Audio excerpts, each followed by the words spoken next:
Hello how students, कैसे हो आप सभी। मैं निशांत गोयल आप सभी का वे स्टडी ग्रुप के इस ऑनलाइन यूट्यूब चैनल पर स्वागत करता हूं। हम पढ़ रहे थे इंडियन इकोनॉमी, भारतीय अर्थव्यवस्था के बारे में। आज हमारा उसके अंदर काफी इंटरेस्टिंग टॉपिक है, अच्छा टॉपिक है, एग्जाम में पूछा भी जाता है। सारी टॉपिक काफी इंपॉर्टेंट रहते हैं और आपको अगर देखो होता है कि हमारे एग्जाम में तो नहीं आया, आपके एग्जाम में नहीं आया, आपकी शिफ्ट में नहीं आया हो सकता है किसी और की शिफ्ट में आ जाए, क्योंकि एग्जाम ऐसे तो नहीं कि एक ही दिन चलते हैं या एक ही शिफ्ट होती है। एग्जाम एक दिन में 2 या 3 शिफ्टें होती है और 10 से 15 दिन तक एग्जाम चलते हैं। हो सकता है आपके एग्जाम की शिफ्ट में क्वेश्चन ना आए, लेकिन दूसरे एग्जाम की शिफ्ट में क्वेश्चन आ जाता है कई बार। ठीक है, तो क्वेश्चन का बहुत लेवल काफी ज्यादा हाई होता है, क्वेश्चन बहुत सारे होते हैं। किसी शिफ्ट में कौन से टॉपिक से क्वेश्चन दे रहे, किस टॉपिक से ना दे। ठीक है, तो ये आपके तो लक की बात होती है। तो चलिए, इंडियन इकोनॉमी में आज का हमारा जो टॉपिक है वो है, एक हमने पढ़ी थी मॉनेटरी पॉलिसी, मौद्रिक नीति। नेक्स्ट हमने पढ़ी थी फिस्कल पॉलिसी। और आज का हमारा जो टॉपिक है वो है इंडस्ट्रियल पॉलिसी, औद्योगिक नीति। इंडस्ट्रियल पॉलिसी, औद्योगिक नीति।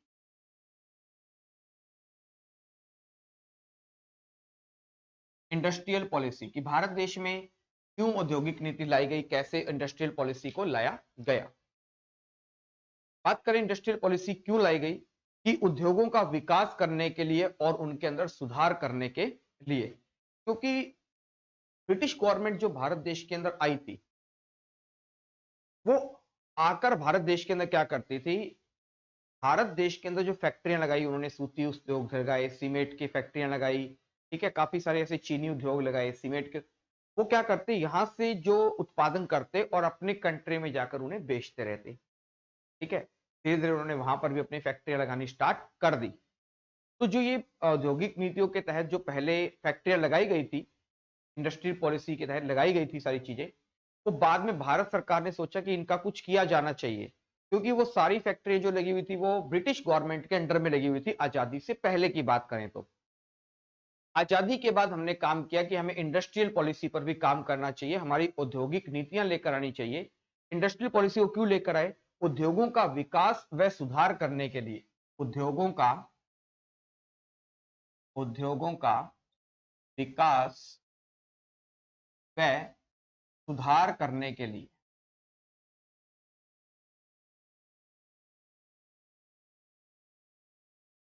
जो भी हमारी इंडस्ट्रीज फील्ड थी उनके अंदर डेवलपमेंट करना व उनके अंदर कुछ चेंजमेंट लेकर आना, ये इसका औद्योगिक नीति का, पॉलिसी का मेन मोटिव था। कि इसमें हम क्या बनाएंगे, शर्तें बनाना, कि हम शर्तें लागू करेंगे कि कैसे कैसे काम किया जाना चाहिए, क्या क्या कंडीशंस रहेंगी।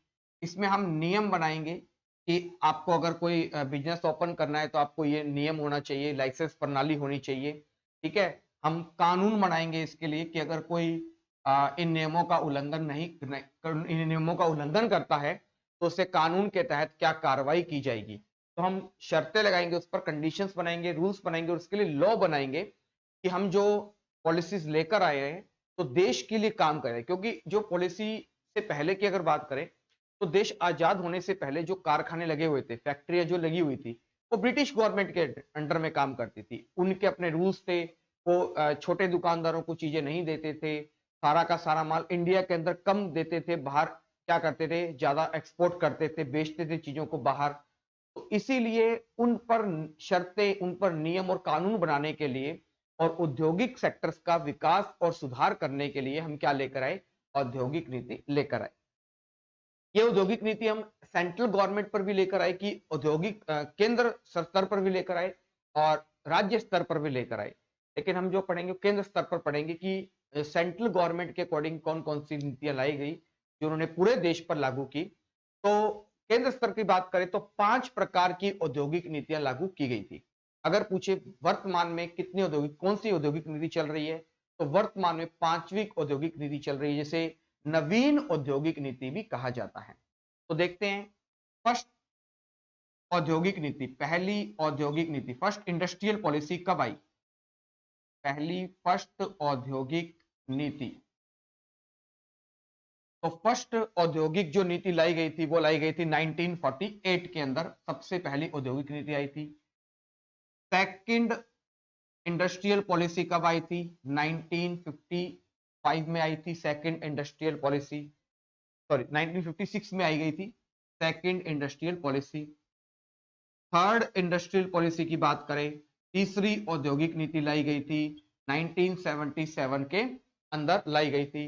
और फोर्थ इंडस्ट्रियल पॉलिसी लाई गई थी, चौथी औद्योगिक नीति लाई गई थी 1980 में। और फिफ्थ इंडस्ट्रियल पॉलिसी लाई गई थी 1991 में।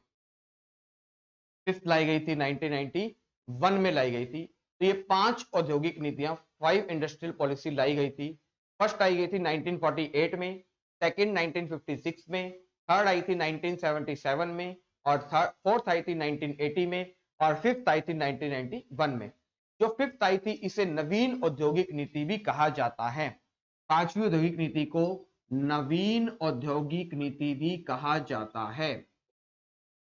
औद्योगिक नीति भी कहा जाता है, ध्यान रखना है। फिफ्थ इंडस्ट्रियल पॉलिसी को नवीन औद्योगिक नीति भी कहा जाता है। तो एक बार आप इसका स्क्रीनशॉट ले लीजिए। औद्योगिक नीति उद्योगों का विकास व सुधार करने के लिए लाई गई थी। इसके अंदर हम शर्तें बनाई गई, नियम बनाए गए, कानून बनाए गए, मतलब कंडीशंस थी, रूल्स थे और लॉ बनाए गए कि कोई इंडस्ट्रियल पॉलिसी अपनी मनमर्जी नहीं करेगी, देश के अंदर पहले चीजों की पूर्ति करेगी। अगर उनके पास ज्यादा मात्रा में चीजें बनती हैं तो पहले उसका वो स्टॉक करके रखेगी ताकि इमरजेंसी के तौर पर उनका यूज किया जा सके। बाद में अगर कुछ होता है तो उसे क्या कर सकेगी, वो एक्सपोर्ट की जाएगी। ऐसे काफी सारे नियम बनाए गए, कानून बनाए गए। और फर्स्ट इंडस्ट्रियल पॉलिसी को कब लागू किया गया, 1948 में। सेकंड इंडस्ट्रियल पॉलिसी आई 1956 के अंदर, थर्ड आई थी 1977 में, फोर्थ 1980 में, और फिफ्थ आई थी 1991 में। और फिफ्थ जो आई थी इसे नवीन औद्योगिक नीति भी कहा जाता है। और इसी के साथ आपको ध्यान रखना है, रिसेंटली वर्तमान में कौन सी इंडस्ट्रियल पॉलिसी काम कर रही है, तो पांचवी औद्योगिक नीति चल रही है। आप इसका स्क्रीनशॉट ले लीजिए, फिर इसके बारे में डिटेल से पढ़ते हैं हम।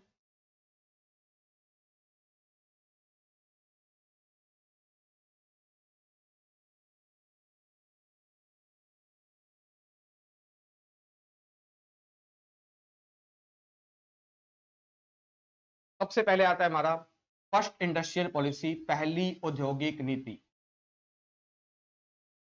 फर्स्ट तो इंपॉर्टेंट रहती ही रहती है, पहली औद्योगिक नीति, फर्स्ट इंडस्ट्रियल पॉलिसी। ये कब लाई गई थी साथियों, ये आई थी 1948 के अंदर लाई गई थी फर्स्ट इंडस्ट्रियल पॉलिसी।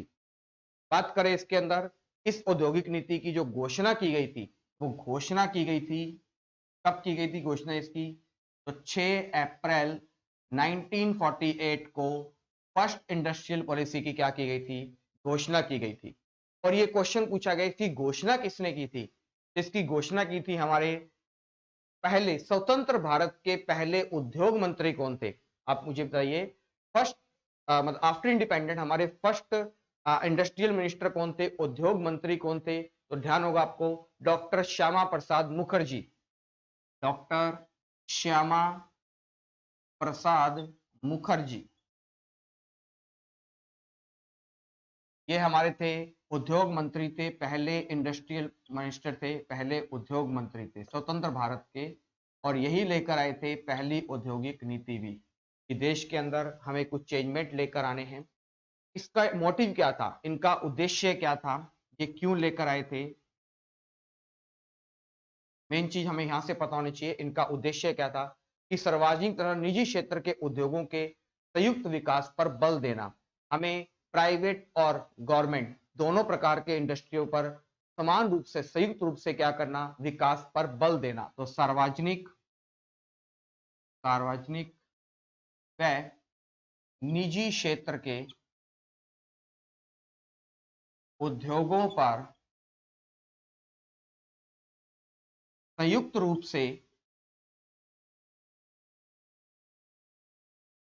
रूप से विकास करना।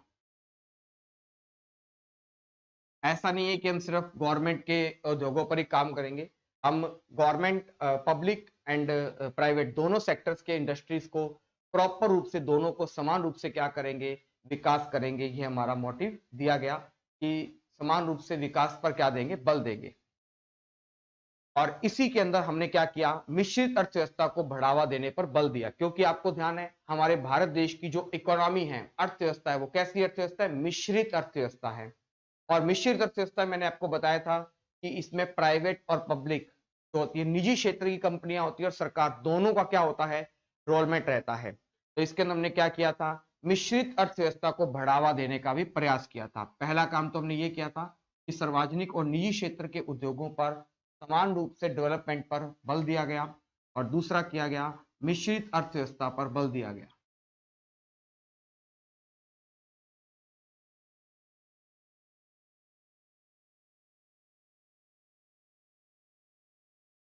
मिश्रित अर्थव्यवस्था पर, मिक्स्ड इकोनॉमिक पर क्या दिया गया, बल दिया गया, उसको बढ़ाने पर क्या किया गया, जोर दिया गया।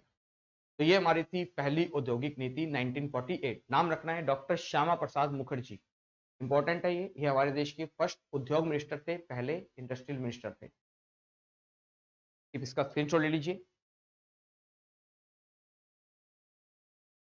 नेक्स्ट बात करें इसके बाद, सेकंड इंडस्ट्रियल पॉलिसी, दूसरी औद्योगिक नीति।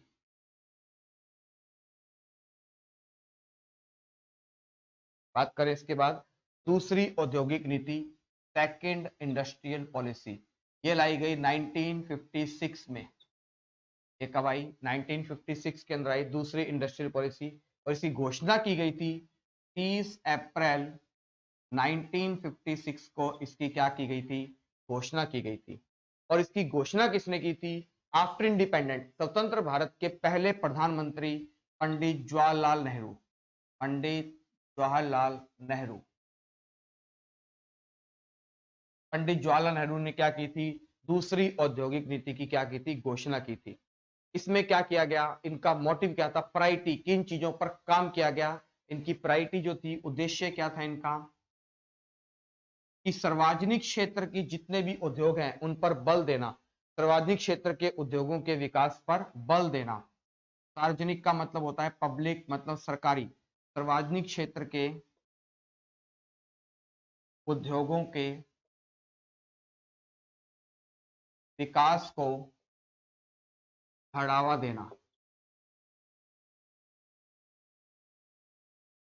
कि मतलब हमें ज्यादा से ज्यादा गवर्नमेंट सेक्टर्स के अंदर इंडस्ट्रियल पॉलिसी को बढ़ावा देना चाहिए, ठीक है, क्योंकि गवर्नमेंट के अंडर में रहेंगी तो ये गवर्नमेंट के अकॉर्डिंग काम करेंगी। और इसी दूसरी इंडस्ट्रियल पॉलिसी के अंदर ही आप सभी को ध्यान होगा, करवाया हुआ क्वेश्चन है कि भारत देश के अंदर 3 आयरन स्टील, 3 लोह इस्पात के कारखाने लगाए गए। याद होगा आपको, सार्वजनिक क्षेत्र था, गवर्नमेंट के अंदर काम किया गया, तो हमने कौन कौन से इंडस्ट्रियल फैक्ट्रियां लगाई, तो 3 लोह इस्पात, आयरन स्टील की हमने क्या लगाई, फैक्ट्रियां लगाई। 3 लोह इस्पात के कारखाने लगाए गए, 3 लोह इस्पात के कारखाने लगाए गए। ये आपको मैंने करवाया था पंचवर्षीय योजनाओं के अंदर भी। अगर आप देख रहे हो तो 30 अप्रैल 1956 आ रहा है ना, और अगर आपको याद आ रहा हो तो दूसरी पंचवर्षीय योजना भी कब आई थी, 1 अप्रैल 1956 से शुरू हुई थी, ठीक है, और खत्म हुई थी 31 मार्च 1961 पर खत्म हुई थी। तो 30 अप्रैल आ रहा है, तो कुछ चीजें ऐसे ही याद होती हैं, लिंक बनता जा रहा है आपके सामने चीजों का। तो दूसरी पंचवर्षीय योजना भी किस पर आधारित थी, अगर आपको याद आ रहा हो, उद्योगों पर था, फोर्स ऑन इंडस्ट्रीज, औद्योगिक क्षेत्रों पर बल दिया गया। तो आपके सामने आज का मेरा इंडियन इकोनॉमिक का क्वेश्चन ऑफ द डे है कि आप सभी ने मुझे कमेंट बॉक्स में कमेंट करके बताना है कि सेकंड 5 ईयर प्लान, ध्यान से सुनिएगा, सेकंड 5 ईयर प्लान कौन से मॉडल पर आधारित था। इस क्वेश्चन का आपने मुझे आंसर कमेंट बॉक्स में कमेंट करके देना है कि दूसरी पंचवर्षीय योजना कौन से मॉडल पर आधारित थी। आप सभी ने इसका आंसर मुझे कमेंट बॉक्स में कमेंट करके देना है। तो अब आता है कि 3 लोह इस्पात के कारखाने लगाए गए, वो इस्पात लोह आयरन स्टील की जो फैक्ट्रियां थी कहां कहां लगाई गई थी, राउरकेला, राउरकेला, राउरकेला कहां पर है, उड़ीसा, राउरकेला उड़ीसा में लगाई गई थी आयरन स्टील की फैक्ट्री। भिलाई छत्तीसगढ़ के बाद लगाई गई थी, भिलाई छत्तीसगढ़, और दुर्गापुर के बाद लगाई गई थी, दुर्गापुर पश्चिम बंगाल। तो भारत के इन 3 राज्यों के 3 शहरों में क्या लगाई गई थी, आयरन स्टील की फैक्ट्रियां लगाई गई थी। राउरकेला उड़ीसा में, भिलाई छत्तीसगढ़ में, और दुर्गापुर है पश्चिम बंगाल में। अब क्वेश्चन यहां से ये पूछा गया काफी बार कि राउरकेला उड़ीसा में आयरन स्टील की फैक्ट्री कौन से देश की मदद से लगाई गई थी। यहां से क्वेश्चन आता है कि राउरकेला उड़ीसा में, क्योंकि भारत देश के पास तो इतना पैसा था नहीं कि एकदम से इतनी बड़ी बड़ी फैक्ट्रियां लगा लेंगे, तो उनके सहयोग किया था। तो राउरकेला उड़ीसा में कौन से देश की सहयोग से मदद से लगाई गई थी आयरन स्टील की फैक्ट्री, वो लगाई गई थी जर्मनी की मदद से। ये मोस्ट इंपोर्टेंट है, रट लीजिए इसे, जर्मनी की मदद से लगाई गई थी। भिलाई छत्तीसगढ़ में रूस की मदद से लगाई गई थी, और दुर्गापुर पश्चिम बंगाल में ब्रिटेन की मदद से आयरन स्टील की फैक्ट्रियां लगाई गई थी। आप इसका स्क्रीनशॉट ले लीजिए।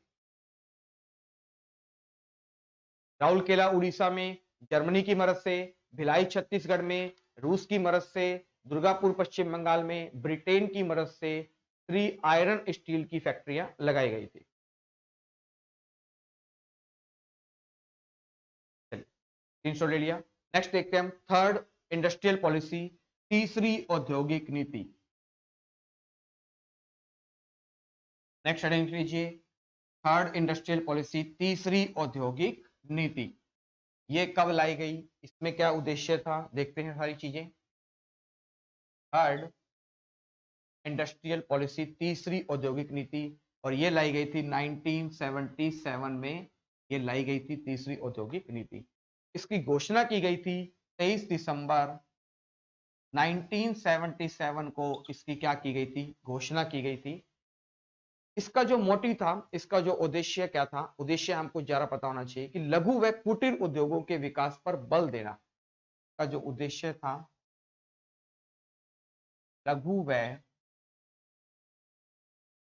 कुटीर उद्योगों के विकास पर बल देना। लघु व कुटीर उद्योगों के विकास पर क्या देना, बल देना। जितने भी हमारे भारत देश के अंदर कुटीर उद्योग थे, लघु उद्योग थे, उनके डेवलपमेंट पर हमने क्या दिया, ज्यादा से ज्यादा ध्यान दिया, उनके विकास पर बल दिया। इस औद्योगिक नीति के अंदर क्या विशेष क्या हुआ था, इसमें हमने क्या किया था, जिला उद्योग केंद्रों की क्या की थी, स्थापना की थी। जिला स्तर पर हमने क्या की थी, जिला उद्योग केंद्रों की स्थापना की थी।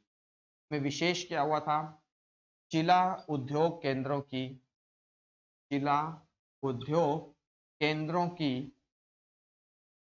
स्थापना की गई। जिला उद्योग केंद्रों की स्थापना की गई। ठीक है, जितने भी लघु और कुटीर उद्योग थे उनके डेवलपमेंट पर क्या किया गया, काम किया गया। और इसमें विशेष क्या किया हमने, डिस्ट्रिक्ट लेवल पर हमें क्या की, जिला उद्योग केंद्रों की क्या की गई, स्थापना की गई। नेक्स्ट बात करें इसके बाद, चौथी औद्योगिक नीति, fourth industrial policy. Fourth industrial policy, चौथी औद्योगिक नीति की बात करें तो ये कब लाई गई थी साथियों, 1980 में फोर्थ इंडस्ट्रियल पॉलिसी लाई गई थी। बात करें सबसे पहले इसकी घोषणा कब की गई थी, इसकी घोषणा की गई थी 23 जुलाई को। घोषणा की गई थी 23 जुलाई 1980 को। इसकी क्या की गई थी, घोषणा की गई थी फोर्थ इंडस्ट्रियल पॉलिसी की, चौथी औद्योगिक नीति की। इसमें क्या किया गया था, इनका मोटिव क्या था, उद्देश्य क्या था इनका, इनका उद्देश्य था कि बीमार उद्योगों को विकास पर बल देना। बीमार उद्योगों का मतलब क्या होता है, ऐसे इंडस्ट्रियल फर्म्स, ऐसे उद्योग धंधे जो खत्म होने की कगार पर पहुंच चुके थे, ऐसे छोटे छोटे जो फैक्ट्रियां थी या कारखाने थे, जो पैसा नहीं होने के कारण, जैसे आपको ध्यान होगा कि 1980 से पहले, आपको ध्यान होगा 1961-2 के अंदर इंडिया चाइना का वॉर हुआ, 1965 में इंडिया और पाकिस्तान का वॉर हुआ, फिर इंडिया 71 में इंडिया पाकिस्तान का फिर वॉर हुआ। इतने बड़े बड़े युद्ध होने से जो देश के अंदर औद्योगिक सेक्टर जो था ना, सबसे ज्यादा उसी को मार झेलनी पड़ी। ठीक है, क्योंकि वो सबसे ज्यादा तबाह हो गया था, क्योंकि औद्योगिक फैक्ट्री वगैरह, क्योंकि इतने बड़े बड़े युद्ध होने से लोग उन चीजों की डिमांड कम करने लगे। डिमांड कम होगी तो प्रोडक्शन भी क्या होगी, कम होगी, जिससे वो उद्योग धंधे क्या होने लगे, धीरे धीरे बंद होने लगे या बंद होने की कगार पर पहुंच चुके थे।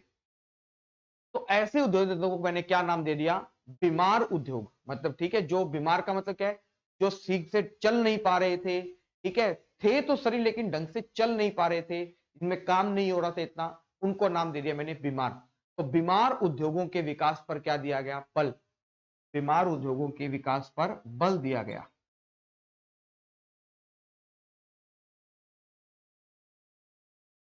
के विकास पर बल दिया गया।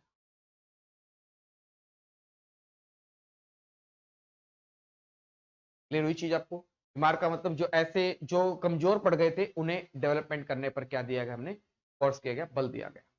तो ये थी हमारी थर्ड और ये थी हमारी फोर्थ। आप इसका एक स्क्रीनशॉट ले लीजिए।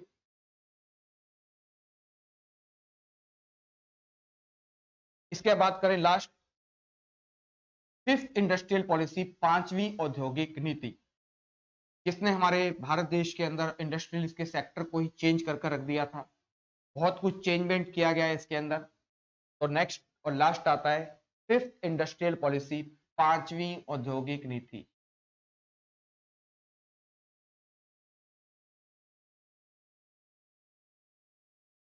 जो कब लाई गई थी? 1991 के अंदर लाई गई थी पांचवी औद्योगिक नीति। इसकी जो घोषणा की गई थी, इसकी घोषणा की गई थी 24 जुलाई की घोषणा की गई थी 24 जुलाई 1991 में इस फिफ्थ इंडस्ट्रियल पॉलिसी की क्या की गई थी? घोषणा की गई थी। इसमें बहुत से कुछ चेंजमेंट किए गए और यहीं से आपके एग्जाम में ज्यादातर क्वेश्चन पूछे जाते हैं कि औद्योगिक लाइसेंस प्रणाली को समाप्त किया गया। क्या किया गया इसमें? औद्योगिक लाइसेंस प्रणाली को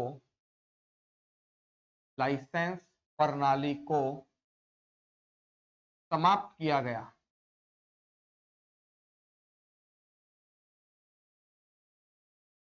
मतलब क्या था?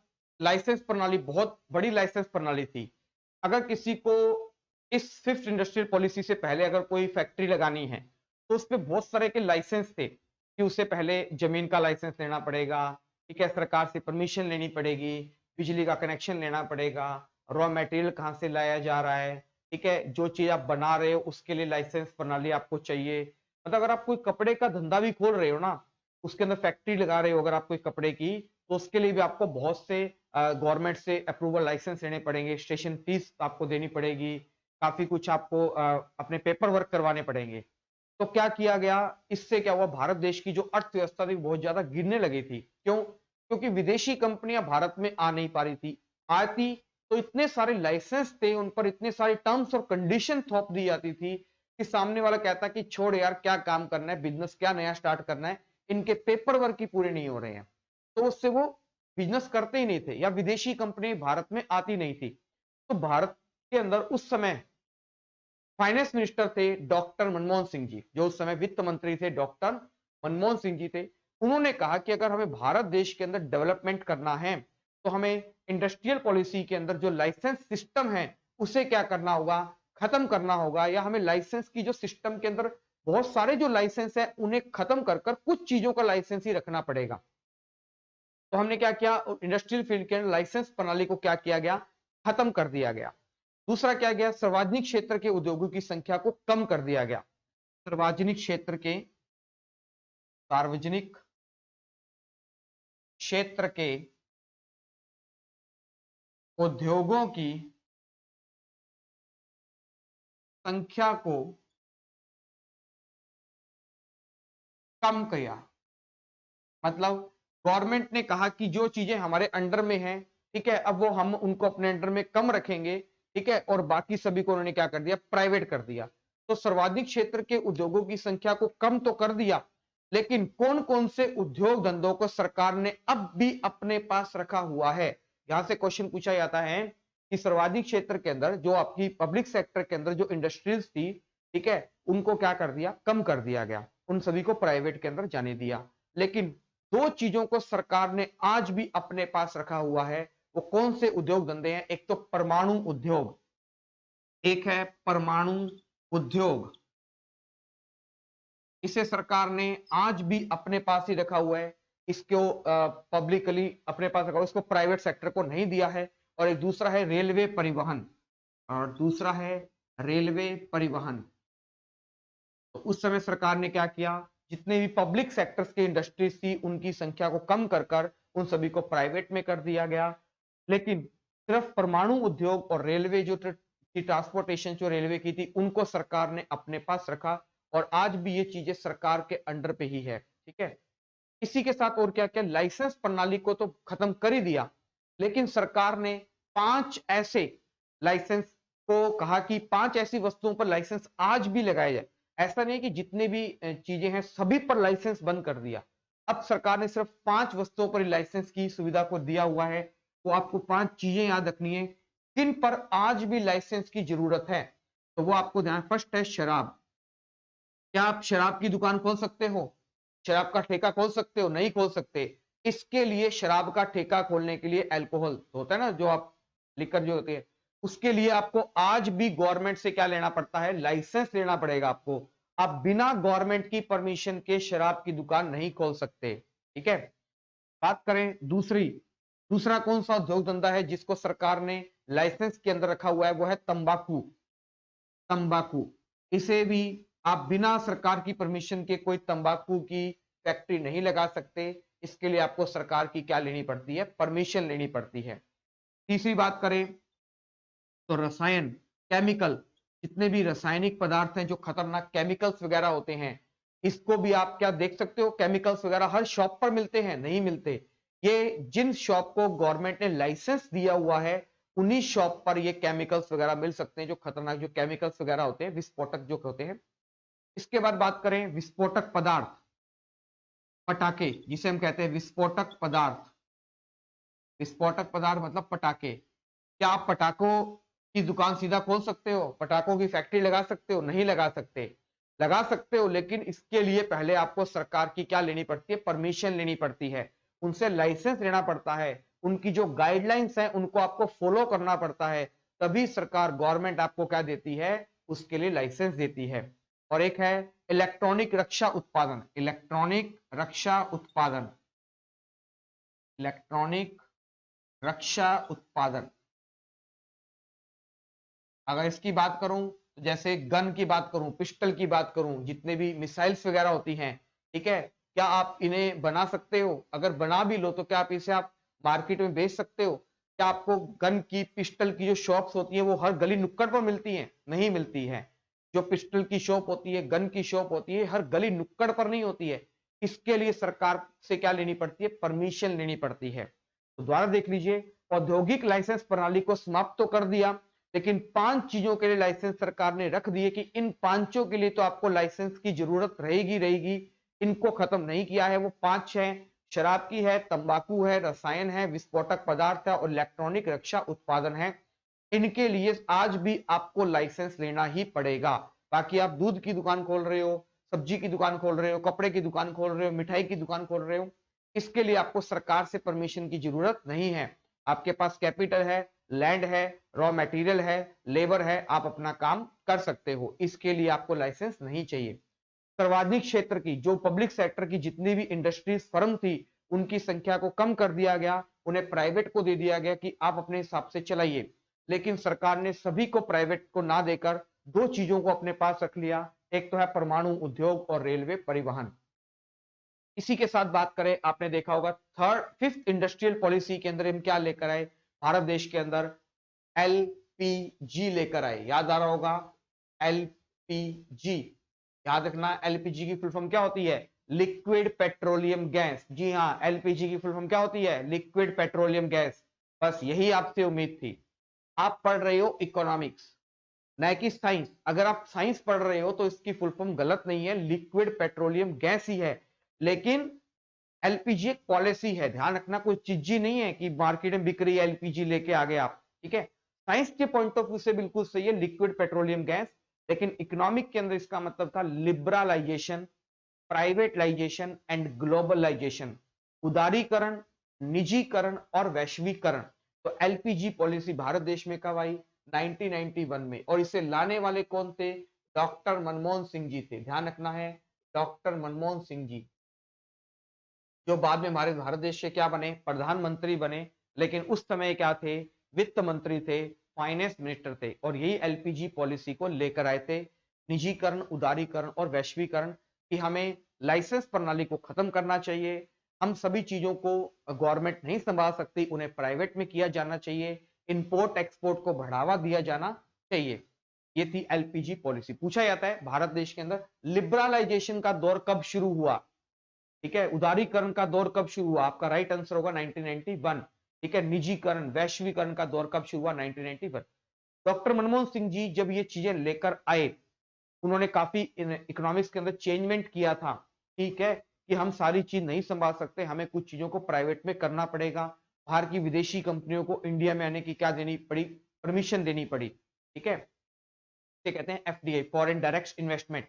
जब कोई विदेशी कंपनी भारत में आकर अपना सेटअप स्टार्ट करती है, वो होती है एफडीआई, फॉरेन डायरेक्ट इन्वेस्टमेंट होती है, ठीक है। तो इस डॉक्टर मनमोहन सिंह जी के एलपीजी पॉलिसी लाने के कारण ही और इकोनॉमिक में ये सब चेंजमेंट करने के कारण ही इन्हें कहा जाता है आर्थिक सुधारों का जनक।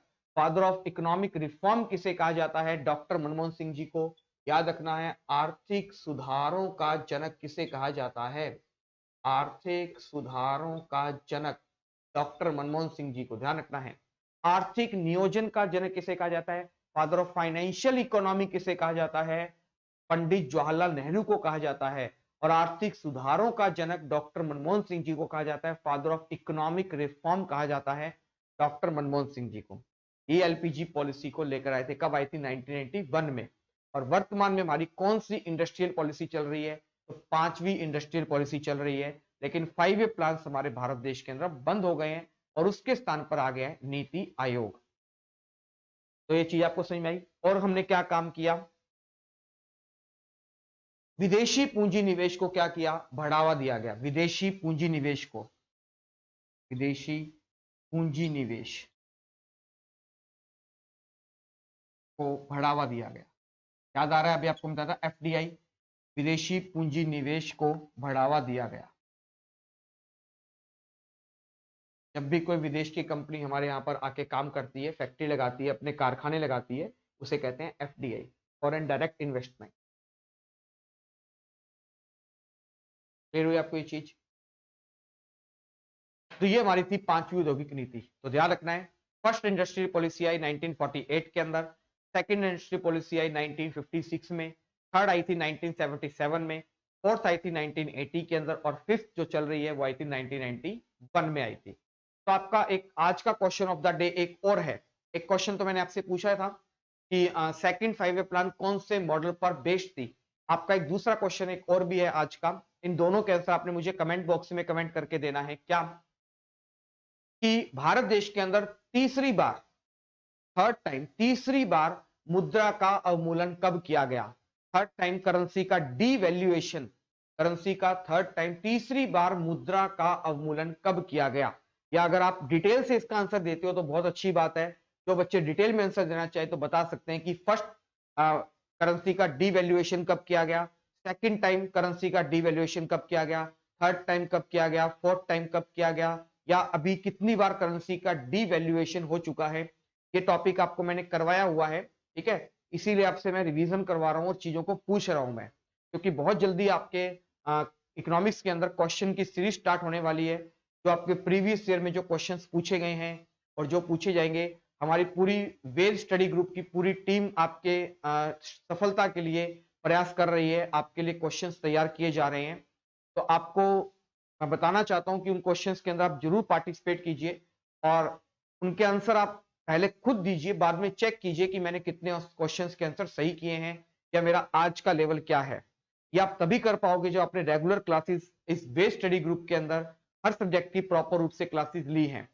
तो जल्दी ही हम स्टार्ट करेंगे आपकी क्वेश्चन की सीरीज, जो आपके बीपीएससी बिहार लोक सेवा आयोग जो आपका एग्जाम होने वाला है, इसके अलावा एसएससी एग्जाम, जो भी आप यूपीएससी एग्जाम, टीसीएस की बात करें या स्टेट गवर्नमेंट की जो भी एग्जाम है बात करें, उसके लिए बहुत ज्यादा यूजफुल रहने वाली है। स्पेशली जो हमारी वो सीरीज रहेगी और यूपीएससी और टीसीएस के एग्जाम्स के लिए रहेगी। तो आपका चाहूंगा कि किस प्रकार से हमें प्यार मिलता रहा है, वो प्यार हमें आपके क्वेश्चंस के अंदर भी हमें मिलता रहे, ताकि आपका हम ज्यादा से ज्यादा सिलेक्शन करवा सकें।